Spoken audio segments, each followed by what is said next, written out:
Hello, everyone, and welcome to the Noona's Noonchi podcast. So excited to introduce to you Rohan Yoon, known as Yoon Ssam, on his social media and Ubito. He's the founder of Ubito, which I can't wait to hear about. But he's also on YouTube as Yoon Ssam. And boy, I cannot wait to introduce you to him if you don't know him already, because he's super cool.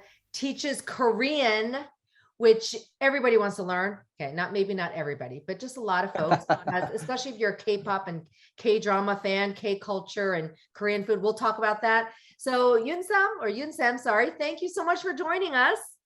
Thank you for having me here. I'm so proud to be here. Oh, thank you so much. Yeah. So I just want to share to everybody how I first discovered you. When I, started Noona's Noonchi, of course, I'm going to follow everything that relates to K-dramas, K-pop, Korean culture. And you came up, and when you came up, it's not just your Instagram came up and you were just, there was information, you were talking and you're very, you have a vibrancy about you. And then I went to your YouTube. I'm like, oh, wow. I really like the way he is teaching, but then I also love the way you connect Korean language to culture. And make it relatable, because K-dramas, K-pop, a lot of non-Asians, non-Koreans have come to love it. So I feel like those posts that you did were very relatable. So that's how and then I was like, I reached out to you, right? And so super excited to have you here. So let's get started. First of all, I'd love to hear about you. I know where you're based, but let's tell the listeners where you are based and how did you start Ubito? Okay. So I'm born and grown up in Korea, and until I graduated my university and I finished my military service, and I happened to be during the university, I happened to have a great opportunity to be exposed to English country culture. So that's where I pick up a little bit of English, and I've been to a couple of different countries that being speaking English. So I pick up that language skill. And I came back home and to Korea, and I start my daily life, and just typical daily working life in Korea. And I realized that that's not how I want carry on my life here. So I decided looking for other opportunities out there, and that's where I started all my journeys. And I just quit my job after working in 6 months in Korea after graduations, and then although it was pretty good, good job. And then, just pack and go. Really, I packed and go and just stay in some places. I started my journey in Thailand. Somehow, I don't know why I flew to Thailand. My parents are like dying to stop me from going there. And then I started my journey, and I was working there as an engineer, because I'm actually double degree holder, mechanical engineering and the robotics engineering. So that during the time that Thailand was having some manufacturing floors to be built, that importing all the machineries coming from Korea. And there was a perfect fit for me to be there, to be interpretations, and then being able to understand the engineering part and establishing the manufacturing floor from all the way from Korea to settle down in Thailand. That's how I started my journey of overseas the career path, in fact.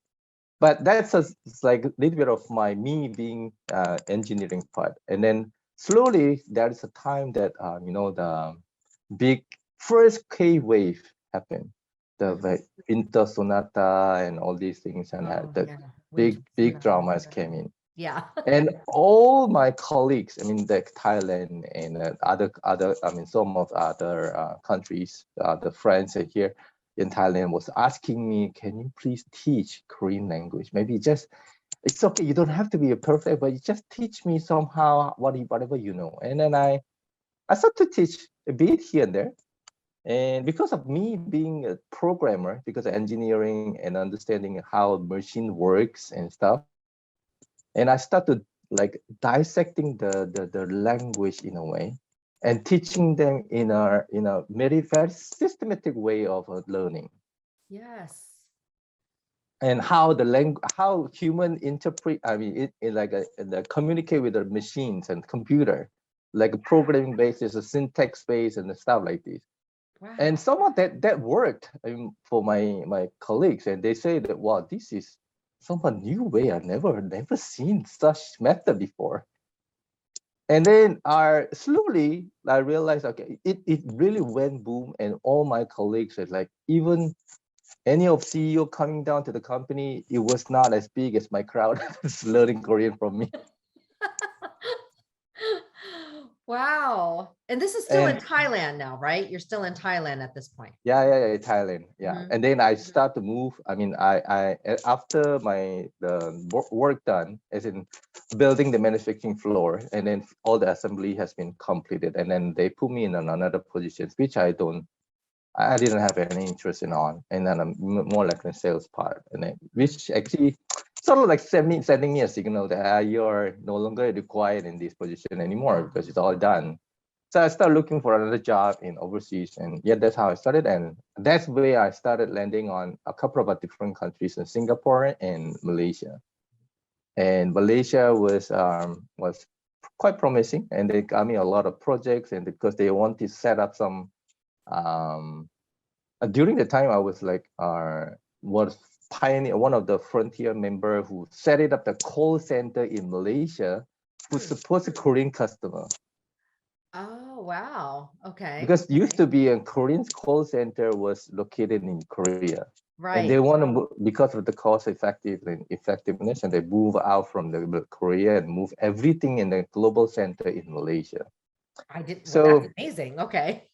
yeah, and then it's like perfect matching, that me being outside and then doing all sort of like Mhm. interpretations and setting up these things, and it's this company happened to be also a manufacturing company. So, oh yeah, Rohan, you seems very perfect fit here, and they put me here and setting up the companies, but they put me in the very low level, which is just call center agent. But I don't look down at call center agent because I wanted to start as something new in the very beginning, because during the Thailand era, Mhm. I was way too high, putting in the high positions where I was very young. I was Mhm. a GM that time. So I was like, oh, no, I'm not at that level of handling this kind of stuff. But Mhm. they, because of position, and I have to act like a GM and general managers and act like this. But I forgot about the bottom part of it. So I thought of like myself, maybe I should start from the ground again. Interesting. Yeah, and then I start from the ground and call center agents. Of course, because of the experience in Thailand, Mhm. and I start seeing things differently for my managers started noticing me, as in, you're not a call center agent material. They actually said that you're not call center material. Okay. Yeah. So you should come up and do more things, and then I start having some kind of discussions of how the organization should be look like, and then more like more towards that angle. And slowly, after I establish a bit of my career path, and then again my colleagues, hey, Rohan, I heard you doing something like this back then in Thailand. Yeah, I did. I mean, I didn't really actively promoting myself and being Korean language teacher, but my colleague found out that I did this one in Thailand. So I did it, and I started again in Malaysia. And that's how everything just went boom. Yubito, what does that mean? Yeah, so Ubito was started as because of me teaching Korean language for 7 years in Malaysia, just an underground. It was just some behind the scene, behind the curtains. Okay, whoever wants to learn, I will teach you. Yeah. And I'm just imagining, I'm just, you said underground, so I'm imagining like everybody really like under the, it's like the yeah. way you said it. It Yeah. wasn't so officially I'm doing it. So, Sure. and then my managers asked me, oh, hey, Rohan, I think you're getting way bigger. Mm. So asked me to start my one night businesses in here, and trying to see how it works and how the reactions are happening here. And I did it and opened up some kind of we call it, I'm in based in Penang, by the way. So I started Penang Korean class. Yes. Yeah, Penang Korean. So we Dang, call yeah. it PKC, right? PKC. And then Ah. I own the businesses and start slowly doing things and here and there. And that has been like 2 years. After 2 years, and I realized that on the way I teach, the systemic ways is working, Mm. but that is not everything of learning Korean language. Slowly looking at all the cultural stuff as in, oh, language is not a knowledge. Language is a practice, not a knowledge that you need to acquire in your brain and just keep it in your head and just do what you need to do. It's different from the coding from that moment. And I'm looking at the cultural ways. And okay, this has to be immersive of a learning. Only then the people get to practice it, people get to mastering it. After that, I realized, oh, this is not about my job anymore. It is no longer me doing it alone. There's no way that I can do this anymore on myself. I Yes. started looking at the bigger scope of it, how we can do this together with the rest of other people who is passionate enough to teach Korean language to other people.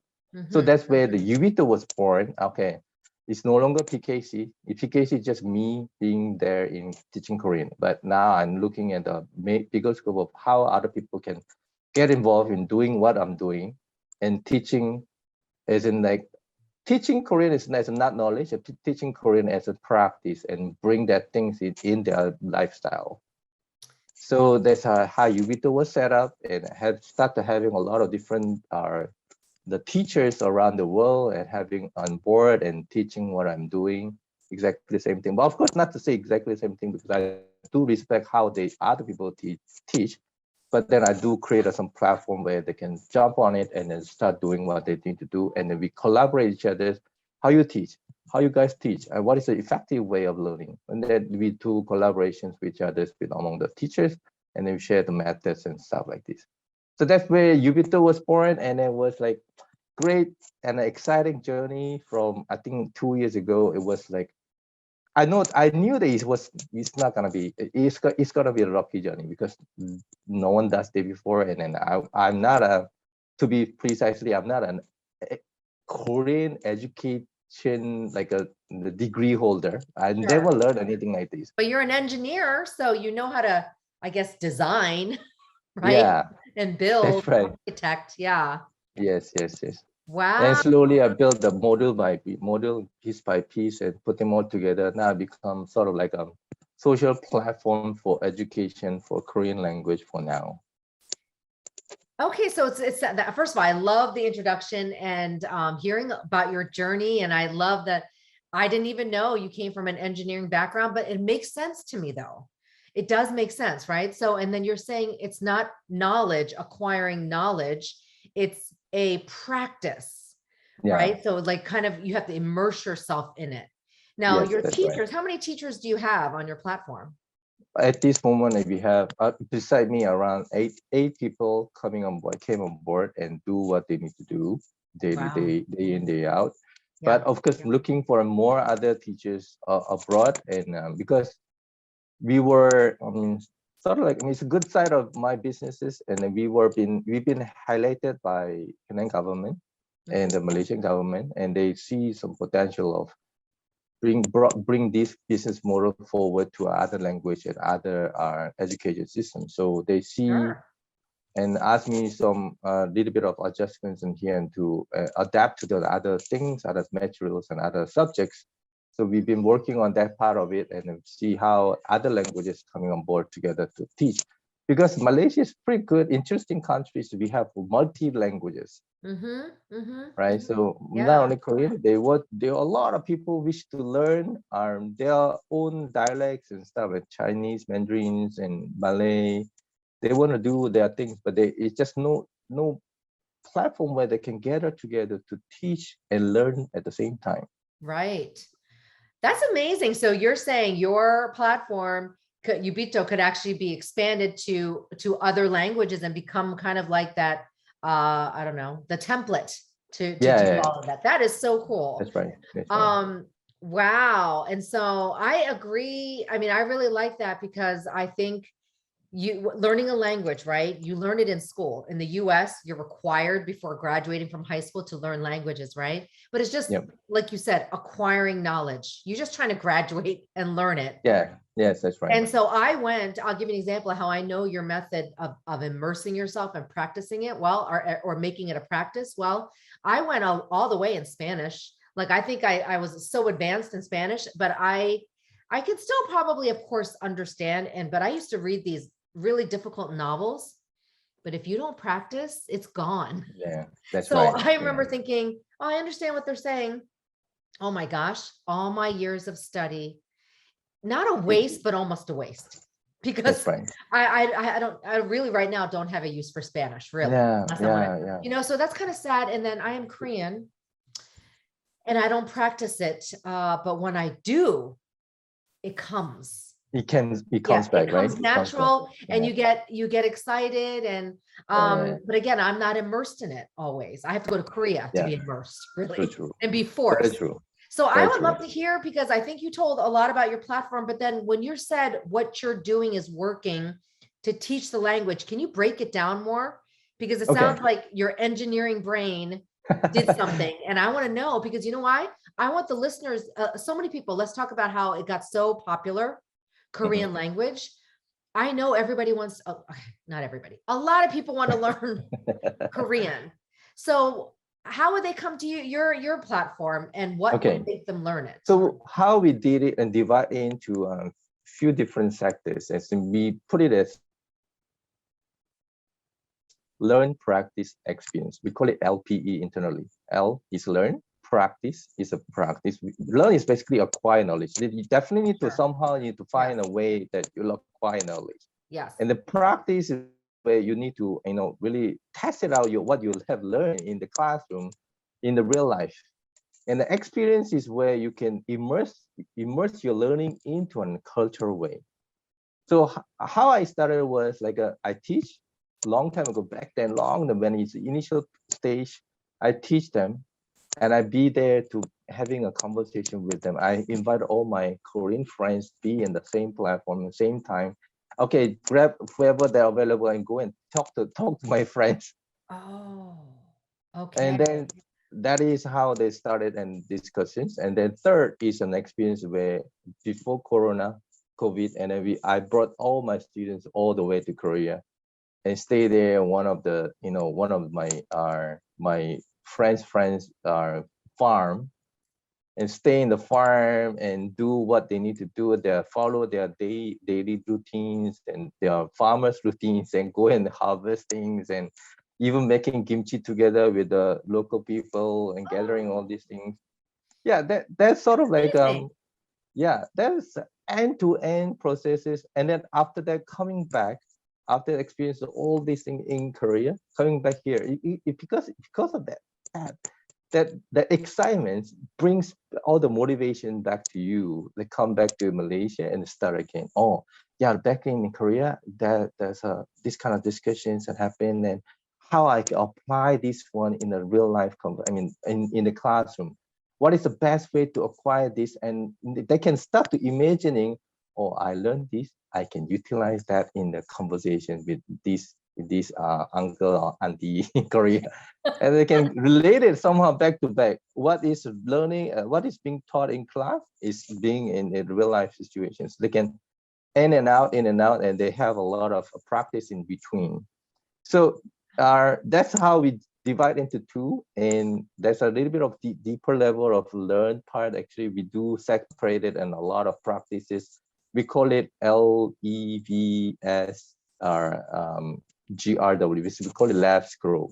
LEVSGRW, which is a language, is split into 7 different pillars, which I came up with it. And maybe just someone always know, everybody knows about it, but just maybe because of engineering background and someone do the split into 7 different pillars, which is language listening, expressions, vocabulary, speaking, grammar, reading, and writing.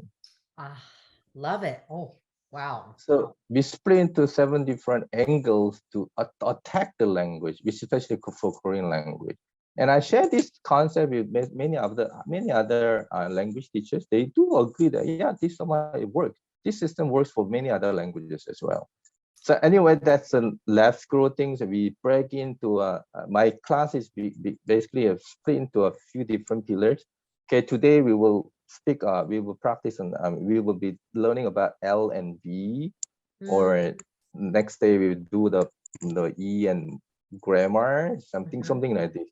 So we do have like a round of making a tour, left scroll, left scroll, left scroll within the learn. And that's where they can resonate it themselves. Oh, this expression that is relevant to the grammar that I learned here. And that is relevant to the situation they were in before. Wow. I need that. I might not be beginning level, maybe I'll be intermediate, but you're talking about a whole experience. Yes, that's right. Like you said, because you have to be able to use it in real life conversations and wow. So that's the whole thing, right? You're learning language. Actually, language is not a knowledge, as I mentioned, right? Yes. Language is a tool. What's a tool? When do you use a tool? Tool for you in a real life. And then when is a tool is being worth, it's being used only when it's become useful, right? Yes. This is you put in the garage. The tool is in the garage and nobody uses it. It doesn't mean anything, right? Yeah. It's like you're learning language. You're buying a driver and put in the garage. What's the point? What's the You point? have to Right. use it.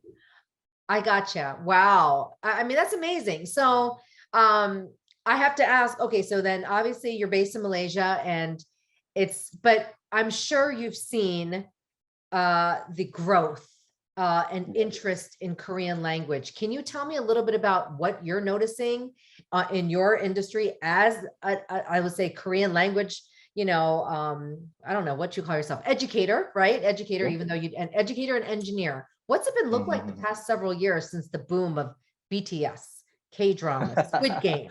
Tell me what you're noticing.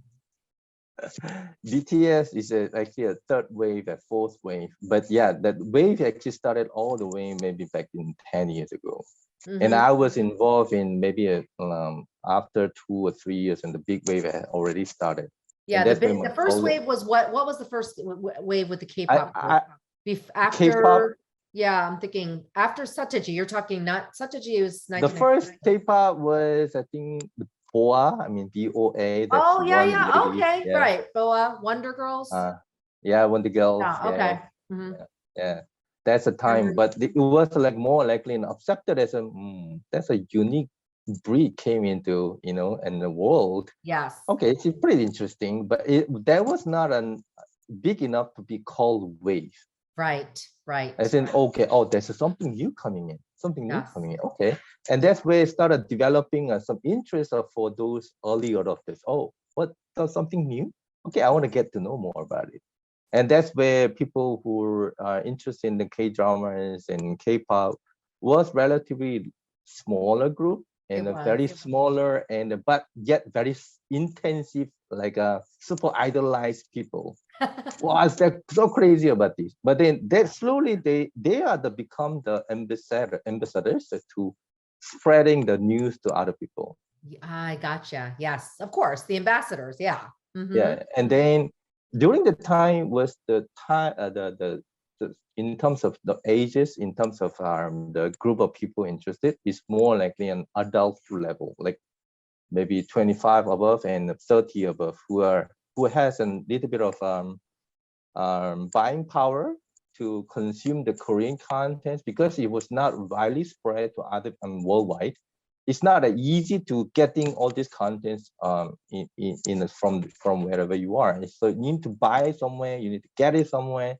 With a special interest group, and you need to put an effort to do it.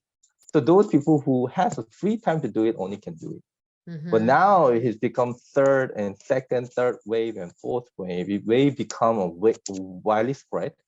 You can get any Korean content everywhere that you just touch in anything in the internet. K-wave is always there. It's already, no need to even call it K-wave. It's a part of the culture of our. You're right. It's right. Exactly. Yeah. It's part of it. It's starting to be embedded globally. Yes, that's right. And from the age of the group of interesting learning Korean from me, used to be an adult, my colleagues as a start, right? And then these guys become a parents somehow. Right.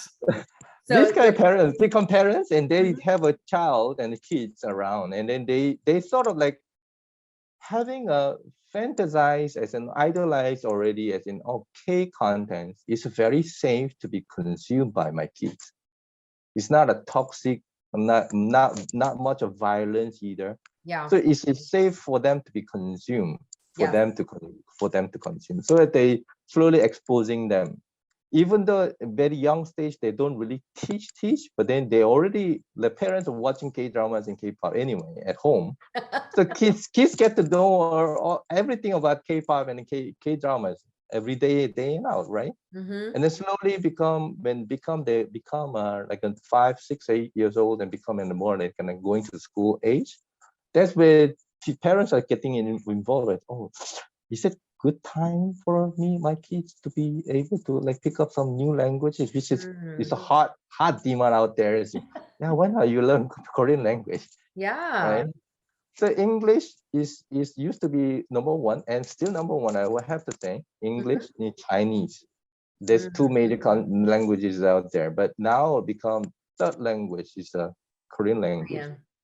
Yeah, and I daily say that yeah, Korean language might be even overcome in Chinese language one day in terms of demand level. In Mm. terms of the how many people are you be using it, maybe cannot beat them because of the race is way too many, population is way big.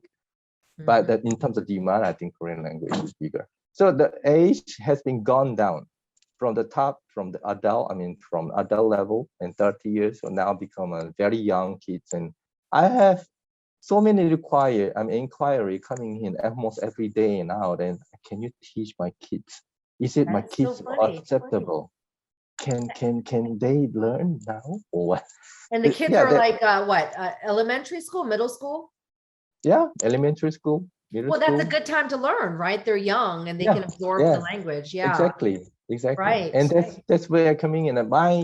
I have a 3 kids and I have one daughter who's 7 years old. I do teach. I teach her, but then sometimes family members not really working well for the teaching things. Right, right. Parents and kids. Yeah, yeah. It's really Yeah. hard. So I Right. sort of like teaching, and I have a lot of other Korean teachers coming down and teach my daughters, and I become a practice buddy with Oh, my that's kids. nice. That's a good way of doing it. Less stress for you too, and pressure for Yeah, the yeah, daughter. right, Yeah. right. Um, But it's interesting very interesting way of looking at it. And the generation has gone down, and mhm. now the special interest group is under the age maybe 10 teenagers, and teenagers is actually they are not much because they are sort of like what generation, but they know how to consume the Korean content all by themselves. They can search around, they find it out. And Sure. this teenager generation is very unique breed. They learn all by themselves, I and then believe they it. All you have to do is watch videos, right? And yeah, learn it all. Watch you and on YouTube, exactly. you They know? know how to find all this information because Hmm. information is overflow anyway. So they can Hmm. find all this information that they picked up. Only thing they can't really do is teacher.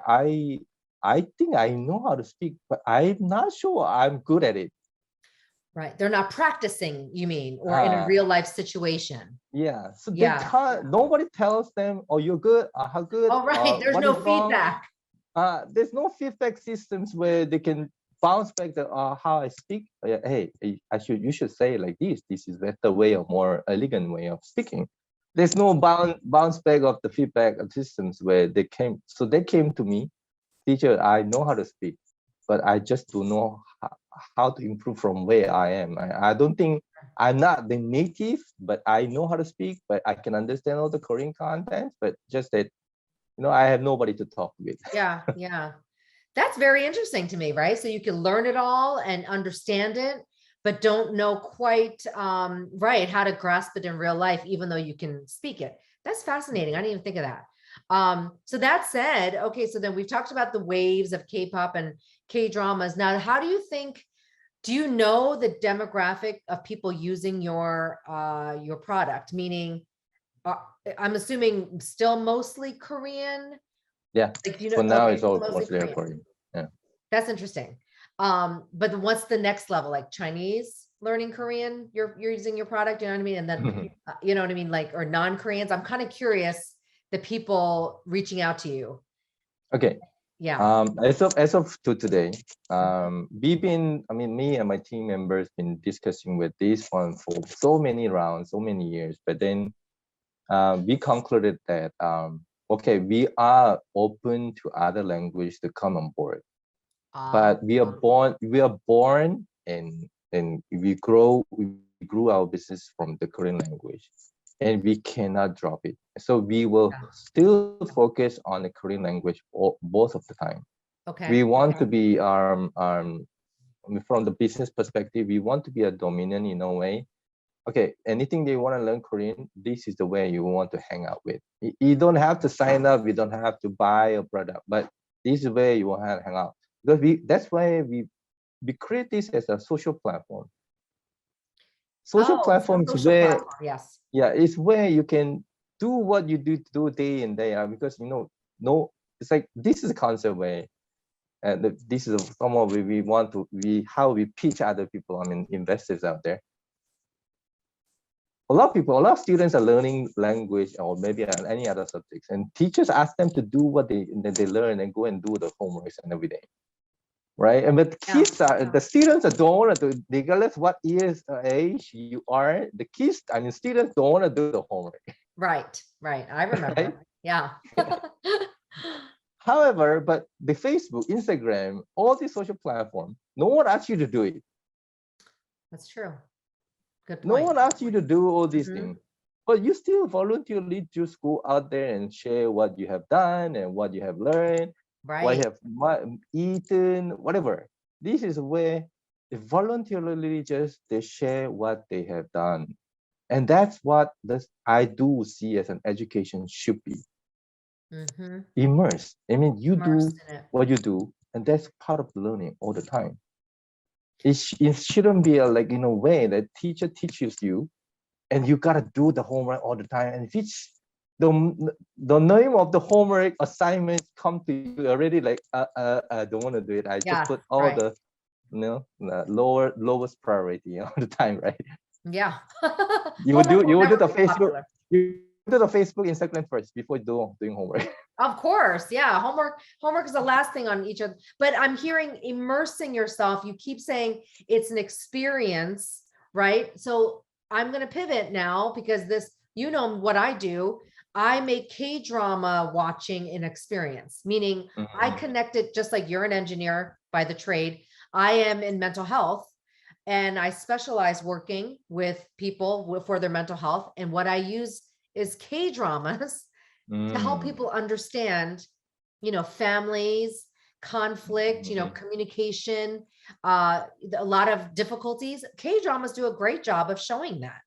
Yeah. So that said, I'll ask you, how do you think, and what are your thoughts on how I've immersed mental health in a K-drama experience? I guess I wanted to ask you what you thought of that because you're doing the same thing when it comes to language. Okay. But I'm not a doctor, but yeah, just from the perspective of consuming and utilizing the K contents during the class, and even in all range of the ages, right? Even kids and adults. To me, K content has been in the industry and a well-known content for not toxic. I mean, very less toxic. Right, and there's always a positive impact on the K content, right? And I do understand. I mean, I approach this way all the time. Last time when we were young, there was definitely some idol, all the pop dancers and Michael Jackson, whoever. Yeah, there was always an idolization has been there all this while. Yes. But this K-pop or a K content idolization has been turning these things are upside down. As in, back then, idol was like a center of gossip, a center of a little bit of violence, and they do something interesting which can get all the attention from the worldwide. But now the K content has been turned upside down. They did a good things. They get the attention from many people. They did. I mean, I don't want to keep mentioning about BTS, but they has to be one, because they've been doing it well, promoting the how K-pop and K content should look like. Yeah, no, I think that's great to use them, and that's why they're so popular too, right? Yeah, They're doing they something bring all good. the good vibe to the listeners and audience, and like love yourself and all Mm, these, the lyrics of the contents of the K-pop, like the songs is containing the very good messages yeah. to youngsters, and warm and positive, and sometimes very inspiring in one Yeah, I sense. agree. No, I agree. And I think that's why they have an army because Yeah. a lot of people, yeah, as a joke, relate to it. And that's why, I mean, as you can understand, K-pop, and then of course I translated to K-dramas and the messages that these writers write in their stories, right? Yep, yep. Now, do you watch K-dramas? Yes, I do. Okay. I don't do like intensively. Some people like they watch it like from beginning to the end, 10 of episode, 26 Yeah. episode at one go. I don't do that, but yes, I do regularly watch them. Okay. Well, of course, I can't finish this interview without asking what are some of your favorite K-dramas or things that you've enjoyed? I watch those dramas are maybe just my preference, and I don't watch the K dramas which is lovey-dovey stuff anymore. Okay. Okay. Okay, fair enough. And because this has been all time, somewhat like become a very popular last time. So I've been grown up with that kind of content. So Yes. I'm kind of like, okay, that's how it works, and it's sort of like, been known, well known subjects, right? Mhm. Now I watch those are very thriller and story basis, as in likely happening around the world, around Ah. our situations. Not like lovey-dovey, the handsome arm, the So you like princess riding on the horse. Yeah. so what are you so let me see let me think. Let me see if I can predict what you like watching. I mean, okay, well, I'm the thrillers or the zombies, but that's not realistic. Ah, zombie is entertaining itself, but yeah, it was not like, yeah, Mhm. even last night in the recent zombie dramas that I watched, Yeah. I talked to my wife, and well, yeah, it's a well made, but I wouldn't, fall Mhm. for it. Yeah, yeah, no, and I mean, zombies are hard for me to watch. So I don't necessarily like that. But so then I'm trying to guess what else. Okay, thrillers. I'm trying to think. My Name. My name, Mhm, my mhm. name was very well made. It was so good until to the level that every time it pop up on my YouTube channel, I cannot stop clicking on it. Like, oh my god, this is so good.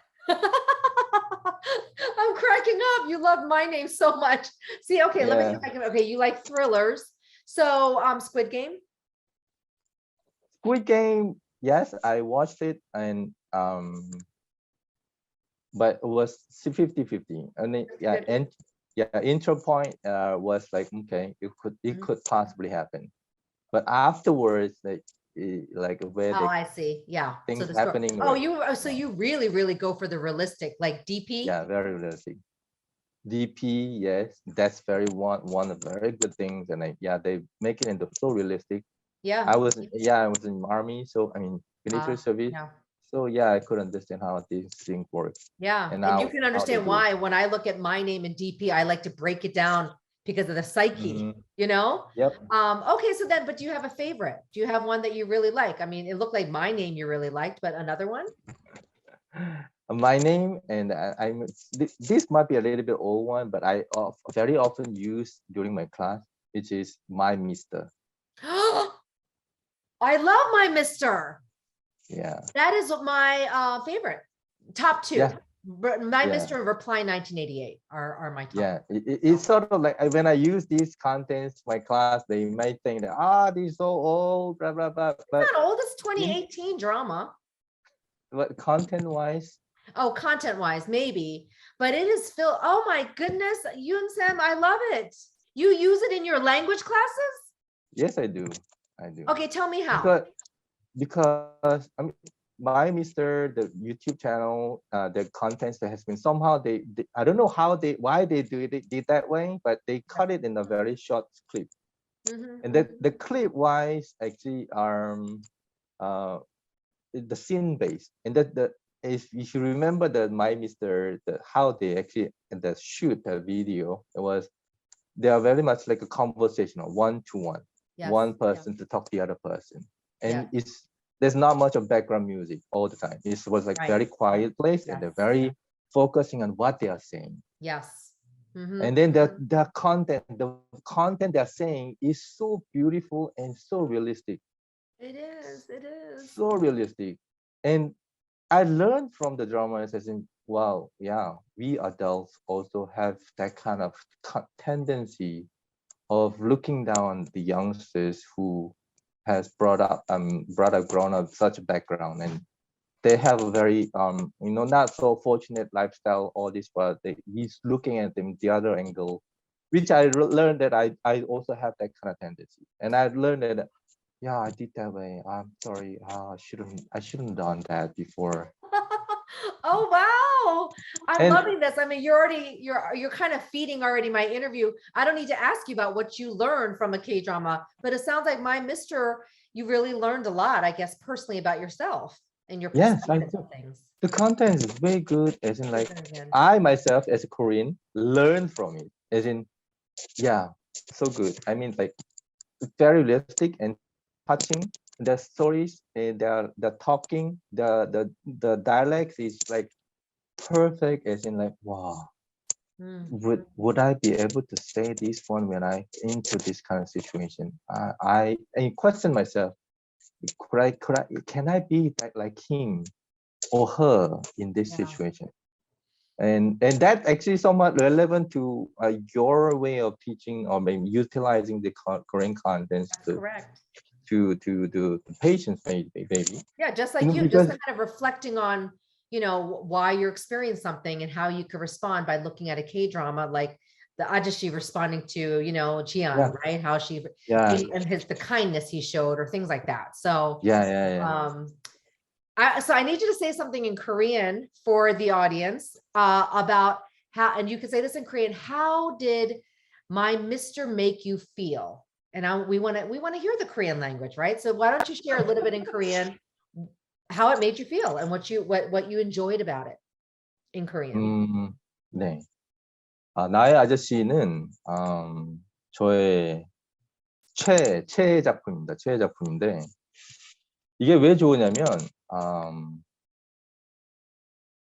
그러니까 우리의 삶이 아주 각박하잖아요. 각박한데도 이 각박한 삶을 사는 중에서도 각각의 개인들이 갖고 있는 성향, 그 관계를 아주 정확하게 딱 짚고 있어요. 정확하게 짚고 있는데 그 좋은 사람도 있고 나쁜 사람도 있다라는 게 그걸 같이 보여주면서 좋은 사람은 이렇게 행동하고 나쁜 사람은 이렇게 행동하는구나. 그걸 다 악용하는구나. 좋은 사람들은 그걸 다르게 보는구나를 정확하게 이렇게 그 선이 이렇게 정확하게 이렇게 그려져 있지는 않습니다. 근데 그걸 보면서 나도 그랬지. 나도 이런 생각을 갖고 있었어. 이러면 안 됐는데 내가 그때 좀 잘할 걸. 그런 느낌을 이렇게 가슴 속에 이렇게 뭐랄까 이렇게 머리를 꽝 때리는 느낌? 머리를 이렇게 확 때리는 느낌. 그 느낌을 딱 받으면서 저도 이제 남자지만 뭐 가끔 이제 제 아내가 저를 보면서 너는 또 왜 울어? 그래서 울었어요? 네, 저는 가끔 이렇게 보면서 야 저걸 진짜 내가 이성균 씨죠. 이성균 씨가 그 연기를 할 때 야 내가 저 나이가 돼서 저 사람이 되면 저렇게 할 수 있을까? 저렇게 하도록 노력해야겠다. 내가 뭐 세상을 바꾸지는 못할지언정 내 개인으로서는 저런 사람이 되도록 노력을 해야겠다라는 생각을 정말 많이 했습니다. Wow. There were some, I'll be honest, a couple vocabulary words I did not understand. So I'll have to, yeah, you said, I was like, what does that word mean? What does that word mean? But that's okay. I'm learning, right? I got to hear your, I guess, your emotion come out because you shared in Korean. And then it's so much powerful, even when you shared it, right? And then I was experiencing, just like you're teaching Korean, it was difficult because I missed some words, but I still was immersed in the experience to get your emotion. Thank you for that. So I think I need to learn Korean from you. Yeah, we'll have to talk about it. We'll have to talk about it. Because this is why, to me, Korean, K-dramas, I still use the subtitles. Now, sometimes I'll forget to put it on and I'll listen and go, oh, I didn't use the subtitles. But when I find that I listen and then I also see the subtitles are not always accurate, right? But when you hear the actual expression, it's so much more powerful in Korean, right? I'm like that. And I'll say to my husband, that subtitle is so wrong. They need to fix that. It takes, and he's like, they probably don't know how to explain it in English, which is true. So some of the things like is so powerful in Korean, right? Yeah. So that's somewhat like relevant to how I evolved from where I used to be teaching, where last time when I was doing the systematic way of learning, right? Like more likely one-to-one, like A in English is B for Korean. Yes. That used to be worked that way a long time ago. But now after learning all these language perspective, language doesn't work that way. It carries the different meanings, different feeling, different sense as it is from the English word. So you need to pick that sense rather than just a meaning of it, right? Only then you understand and be able to immerse into their situation, not just picking up the word that this meaning A, B, C, apple, sagwa is apple. Yeah, okay. Yeah, I know sagwa is apple. No one knows, but everybody knows it. Yes. But just being utilizing in that context is different. It's not just no longer just an apple anymore. It is some other ways and other to understand. So it's more about not being literal. Yes. It's more, I guess it's more interpretive or figurative. And then Korean slang, like, now they say, sometimes I'm like, and I learned it through the Korean dramas because I'm not in Korea, so I don't hear the latest slang. I just realize they say things like namchin or, chimek and solmek, and you know what I mean? It's so fun. I'm like, this is so cool. But that's another part of the Korean language that is becoming real. That's right. Yeah. That's that's one uniqueness of the Korean language. Yeah, it's I guess yes, some other languages may have it, but to me, Korean language is very well versed and very flexible in a way, and it's very customizable. That's where I'm coming in from the systematic perspective. Like programming customization is so good. Yeah. And I love it. And Korean is so like this, so customizable. You can come up with any word that you want. Yeah. And they do, because I just remember listening and I'm going, did they just say that in English? You know what I mean? And I go, wait, they just said it in English with a Korean accent. So I think it's so funny when they're like, let's talk about our situation they use in Korean. I mean, they say it in Korean and I'm like, that's English word. So in that sense, I think it is customizable. So I need to get more comfortable even doing that in Korean, speaking Korean. But if I don't know all the language, I'll just speak English. Yes, that's right. That's right. Because they'll understand it. So anyway, that's how I teach my students as well. I mean, if you don't know the word, it's okay. You just utilize an English word for that particular word. Sure. You don't stop the conversations and go out there and find the dictionary. No, that's not how it should be working. As long as you understand the context of the sentence, utilizing all these things and use those words that you don't know, replace it in English. That's it. And that will go and people can understand what you're saying, because Korean people are well versed in English and they do use in English day in, day out. Just the pronunciation might be slightly different, but they can get it. No worries. So that's what is the language for. You need to use it to communicate. not to stop there and make it perfect. I love it. And my favorite English word that Koreans use, they say condition, condition, but condition. And I crack up going, that is so funny. Is there a Korean word for condition though? Because they don't say the Korean word, they said in English. 조건? 조건. No, nobody says 조건. Everyone says condition. Condition. Yeah, 컨디션이 안 좋아. Yeah. Right? I don't hear that context. 조건. Yeah. 저는 I'm not good at 컨디션이 안 좋아요. Yeah, you don't say 조건이 안 좋아요. it makes me laugh when they use condition and situation, and I crack up. But it just means, you said, customizable. And now that they use some of that. So anyways, Yoon Ssam, any last words for the audience or anything you want to share that I didn't get to ask you? I do always say to my students this way. You picked up language which is very hard demand, and my students, and Korean language is one of the hard demand out there. I mean, you are in the right track. You are learning this.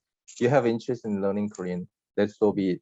And I'm not here to ask you to come to UBITO, but as long as you pick up the language of Korean language, so be it. Go ahead, find the best teachers and educators out there. But I'm pretty sure that you will come across UBITO one day, because UBITO will be there for Korean language, and we do have a lot of developments ongoing. We'll be coming across your way of learning Korean language. And I'm pretty sure that if you get to know about me and doing this, and that's where we're heading to, and I'm pleased, enjoy what I'm doing and UBITO is doing, and feel free to jump on it and see what you can get from here.